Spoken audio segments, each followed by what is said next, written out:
Hello friend, સ્વાગત છે તમારું મારા કિચનમાં. આજે હું તમારી સાથે શેર કરીશ ગુવારના શાકની રેસીપી. તો આપણે આજે આ ગુવારનું શાક એકદમ કાઠિયાવાડી ઢાબા સ્ટાઇલથી અને મસાલેદાર અને સાથે સાથે ચટાકેદાર બનાવીશું. હોટલ કે ઢાબામાં એવું તો શું નાખે છે કે એનો સ્વાદ કંઈક અલગ જ આવે છે. એ બધી જ સિક્રેટ ટ્રિક્સ સાથે આજે હું તમારી સાથે શેર કરીશ. નવી રેસીપી શીખવા માટે મારી ચેનલને સબસ્ક્રાઇબ કરજો અને બાજુમાં આપેલા બેલ આઇકોનને જરૂરથી પ્રેસ કરજો, એટલે નવી રેસીપીના નોટિફિકેશન સૌથી પહેલાં તમને મળે. ચાલો રેસીપી શરૂ કરીએ.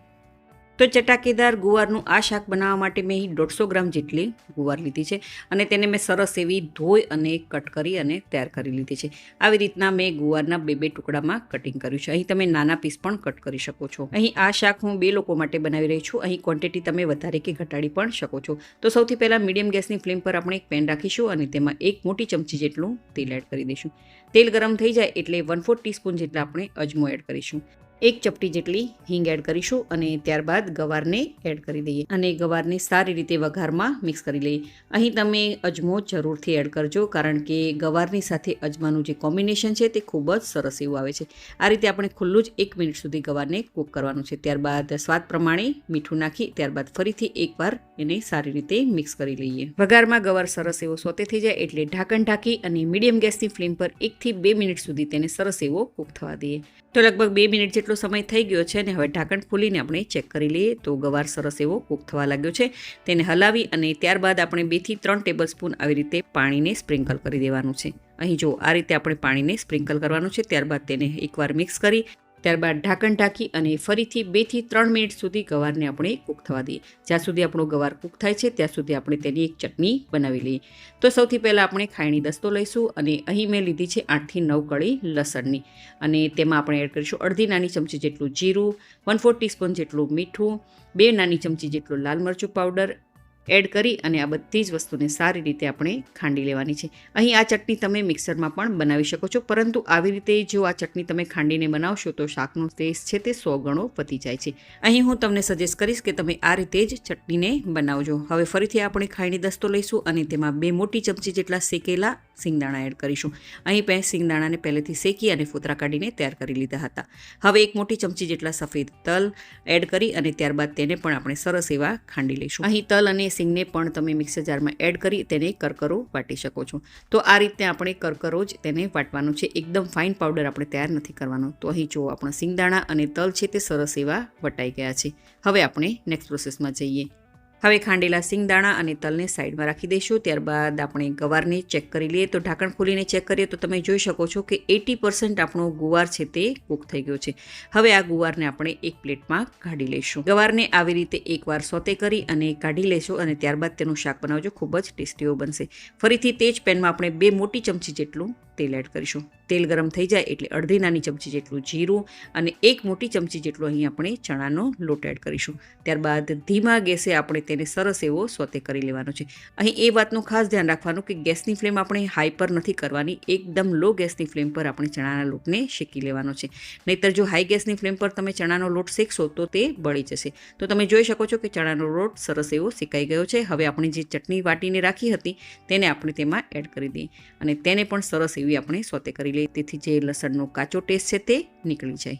તો તમે જોઈ શકો છો કે લસણની ચટણી છે તે પણ સરસ એવી લોટ સાથે ભળી ગઈ છે.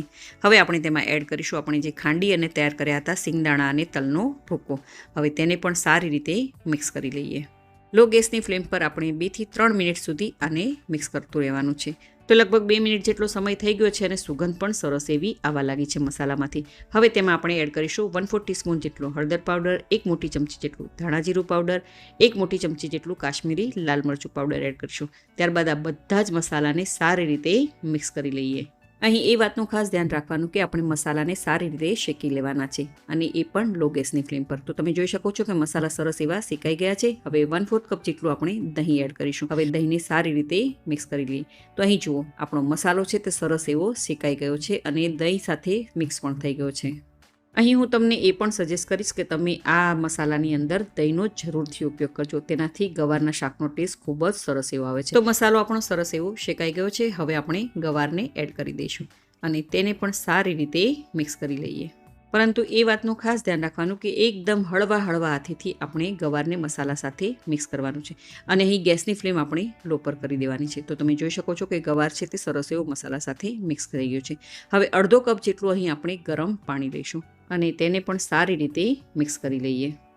અહીં આપણે ગરમ પાણીનો જ ઉપયોગ કરવાનો છે, તેથી જ્યારે આપણે ગવારના શાકમાં ગરમ પાણી એડ કરીએ તો તેની કુકિંગ પ્રોસેસ છે તે રોકાઈ ના જાય.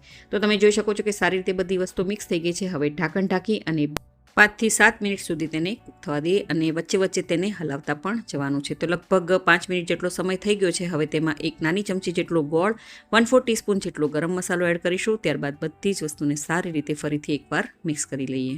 અહીં તમે ગોળની જગ્યાએ ખાંડનો પણ ઉપયોગ કરી શકો છો. જો તમને ગળપણ ના ભાવતું હોય તો તમે ખાંડ અને ગોળને પણ સ્કીપ કરી શકો છો. હવે ઢાંકણ ઢાંકી અને ફરીથી લો ટુ મીડિયમ ગેસની ફ્લેમ પર 2 મિનિટ સુધી તેને કૂક થવા દઈશું. તો લગભગ 2 મિનિટ જેટલો સમય થઈ ગયો છે અને તમે જોઈ શકો છો કે તેલ પણ સરસ એવું રિલીઝ થવા લાગ્યું છે. દેટ મીન્સ કે આપણું શાક બનીને તૈયાર થઈ ગયું છે. હવે ફરીથી એકવાર શાકને સારી રીતે મિક્સ કરી લઈએ. તો છે ને બનાવવું એકદમ ઢાબા સ્ટાઇલથી ચટાકેદાર આ ગવારનું શાક બનાવવું.